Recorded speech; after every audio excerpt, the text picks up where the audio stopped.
Patrymau Iaith diwrnod 9. Sir of Flint. Sylfaen. Day 9 language patterns.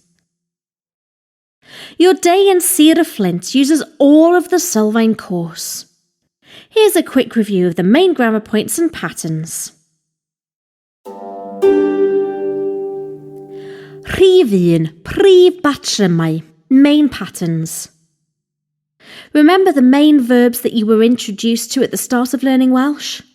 Bod, gwneud, mynd, cael, dod. Let's look back at these and how they conjugate. Rhedeg. Bod, in the present tense. I am, you are. Dwi, rwy ti, mae o, mae hi, mae Edward, mae'r plant, da ni, da chi, mae nhw. Dwi ddim, dwi ti ddim, dydy o ddim, dydy hi ddim, dydy Edward ddim, dydy'r plant ddim, da ni ddim, da chi ddim, dydyn nhw ddim. Ydw i, wyt ti, ydy o, ydy hi, ydy Edward, ydy'r plant, da ni, da chi, ydyn nhw? Ydw, nac ydw. Wyt, nac wyt. Ydy, nac ydy.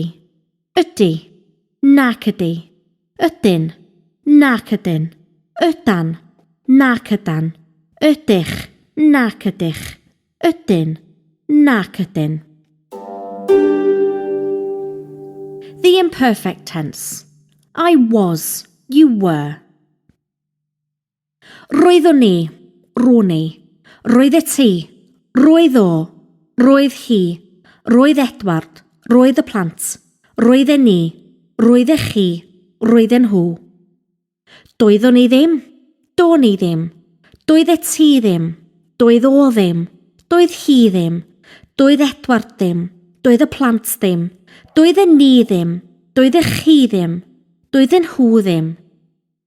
Oeddwn ni, o ni, oedd y ti, oedd o, oedd hi, oedd Edward, oedd y plant, oedd ni, oedd chi, oedd nhw. On, nac on, oeddet, nac oeddet, oedd, nac oedd, oedd, nac oedd, oedden, nac oedden, oedden, nac oedden, oeddech, nac oeddech, oedden, nac oedden.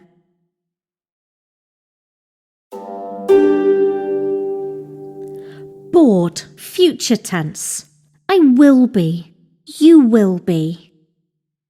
Mi fydda I, mi fyddi di, mi fydd o, mi fydd hi, mi fydd Edward, mi fydd y plant, mi fyddwn ni, mi fyddwch chi, mi fyddan nhw. Fydda I ddim, fyddi di ddim, fydd o ddim, fydd hi ddim, fydd Edward ddim, fydd y plant ddim, fyddwn ni ddim, fyddwch chi ddim, fyddan nhw ddim. Fydda I, fyddi di, fydd o, fydd hi, fydd Edward, fydd y plant, fyddwn ni, fyddwch chi, fyddan nhw. Bydda, na fydda. Byddi, na fyddi. Bydd, na fydd. Bydd, na fydd. Byddan, na fyddan. Byddwn, na fyddwn. Byddwch, na fyddwch. Byddan, na fyddan.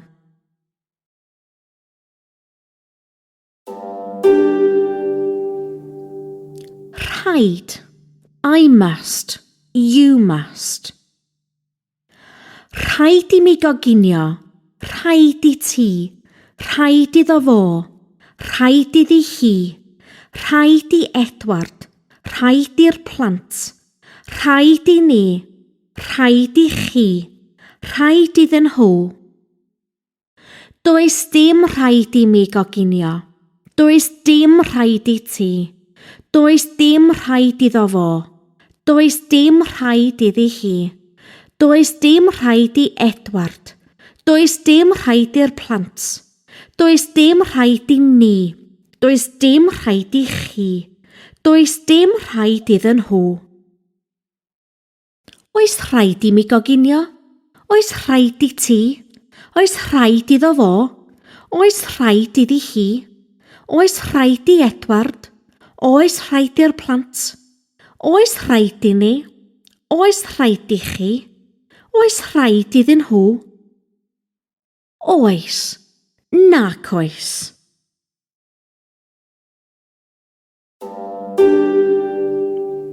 Gwneud in the past tense.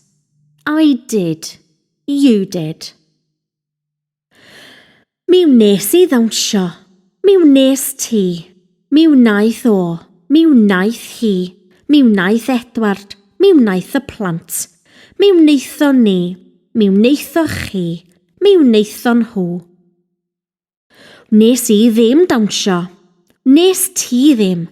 Wnaeth o ddim. Wnaeth hi ddim. Wnaeth Edward ddim. Wnaeth y plant ddim.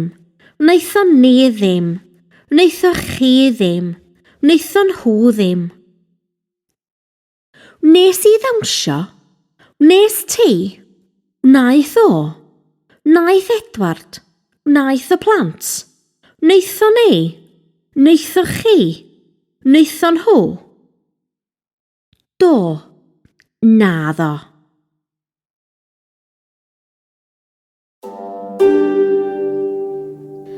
Mynd in the past tense. I went. You went. Mi es I. Mi es ti. Mi aeth o. Mi aeth hi. Mi aeth Edward. Mi aeth y plant. Mi eithon ni. Mi eithoch chi. Mi eithon nhw. Es I ddim. Es ti ddim. Aeth o ddim. Aeth hi ddim. Aeth Edward ddim. Aeth y plant ddim. Eithon ni ddim. Eithoch chi ddim. Eithon nhw ddim. Es I. Es ti. Aeth o. Aeth hi. Aeth Edward. Aeth y plant. Eithon ni. Eithoch chi. Eithon nhw. Do. Naddo.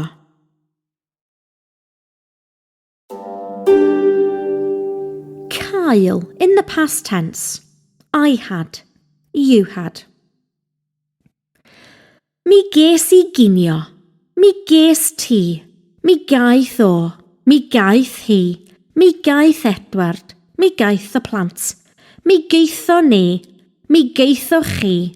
Mi geitho nhw. Ches I ddim cinio. Ches ti ddim. Chaeth o ddim. Chaeth hi ddim. Chaeth Edward ddim. Chaeth y plant ddim. Chaethon ni ddim. Chaethoch chi ddim. Chaethon nhw ddim.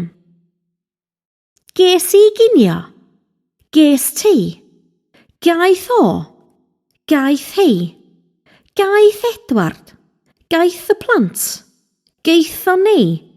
Geithoch chi. Geithon nhw. Do. Naddo. You have also learnt how to use gan with board to indicate possession of something. Mae gen I. Present tense. I have.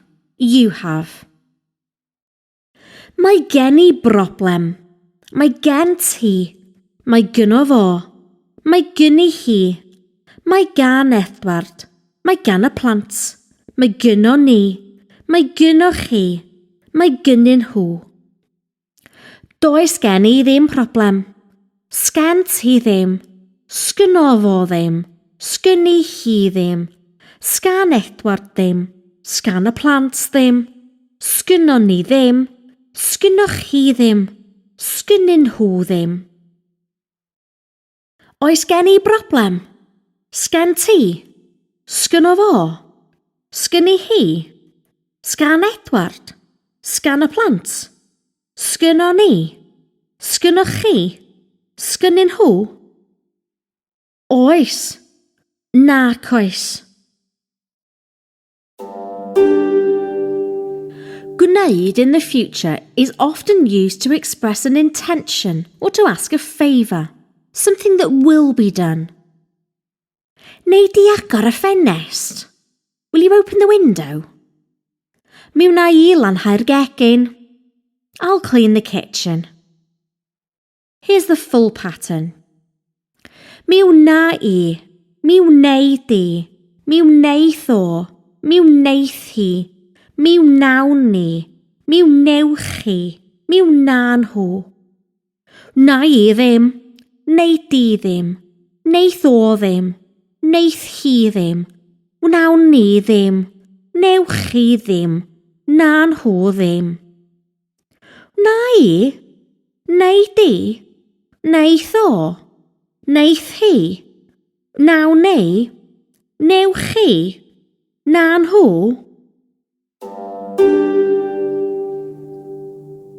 Mynd in the future is about places you will be going to. Mi a I ar wyliau.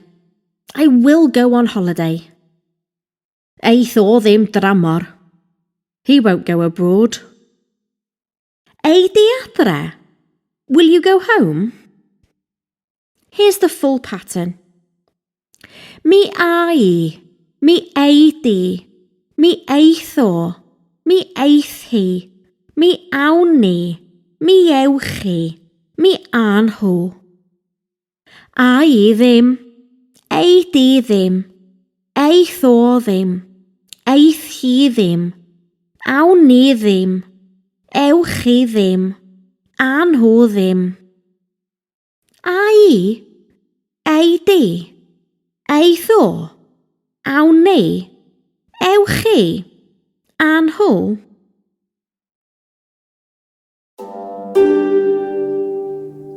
Cael in the future is often used to ask for permission. Ga I fynd adre? May I go home? Geith o ddod hefyd? May he come too? Chawn ni ddim gadael eto. We're not allowed to leave yet. Here's the full pattern. Mi ga I, mi gei di, mi geith o, mi geith hi, mi gawn ni, mi gewch chi, mi ga'n nhw. Cha I ddim, chei di ddim, cheith o ddim, cheith hi ddim, chawn ni ddim, chewch chi ddim, cha'n nhw ddim. Ga I, gei di, geith o, geith hi, gawn ni, gewch chi, ga'n nhw. And finally, to say yes or no answers in the future tense, it is often simpler just to reply with positive or negative sentences. Mi wna I will. Rhif 2. Cyfri. Counting. There are two ways to count objects in Welsh. The first is number plus or plus plural form with a soft mutation. So if you use a plural, for example, cŵn, dogs, cathod, cats, then it would be tri o gŵn, 3 of dogs, pedwar o gathod, 4 of cats. The second way to count is just to use the number plus the singular noun. This can be a little more difficult because you need to know if the noun is masculine or feminine. For example, ci masculine, cath feminine.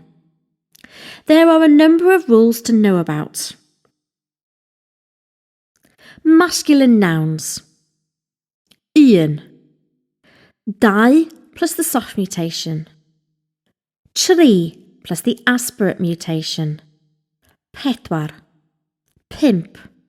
Chwech plus the aspirate mutation. Feminine nouns. Un plus the soft mutation. Dwy plus the soft mutation. Tair. Pedair.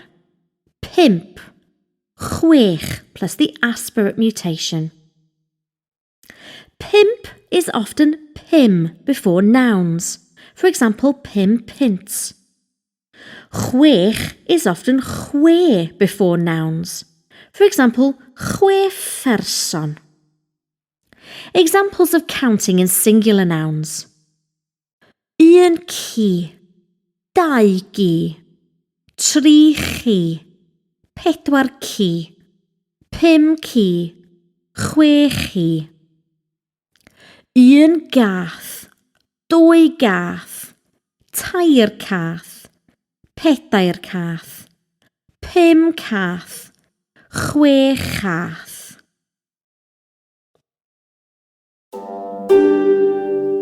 Rhif 3.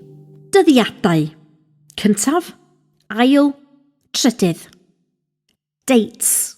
First, second, third. Dates in Welsh use the traditional numbering system. When writing the dates as numerical figures, the letters that follow are completely different to those in English. Here is a full list of dates. Un. Y cyntaf. Dau. Yr ail. Tri. Y trydydd. Pedwar. Y pedwerydd. Pump. Y pumed. Chwech. Y chweched. Saith. Y seithfed. Wyth. Yr wythfed. Naw. Y nawfed. Deg. Y decfed. 11. Yr unfed ar ddeg. 12. Y deuddegfed. 13. Y trydydd ar ddeg. 14. Y pedwerydd ar ddeg. 15. Y pymthegfed. 16. Yr unfed ar bymtheg. 17. Yr ail ar bymtheg. 18. Y deunawfed. 19. Y pedwerydd ar bymtheg. 20. Yr ugeinfed. 21. Yr unfed ar hugain. 22. Yr ail ar hugain. 23. Y trydydd ar hugain. 24. Y pedwerydd ar hugain. 25. Y pumed ar hugain. 26. Y chweched ar hugain. 27. Y seithfed ar hugain. 28.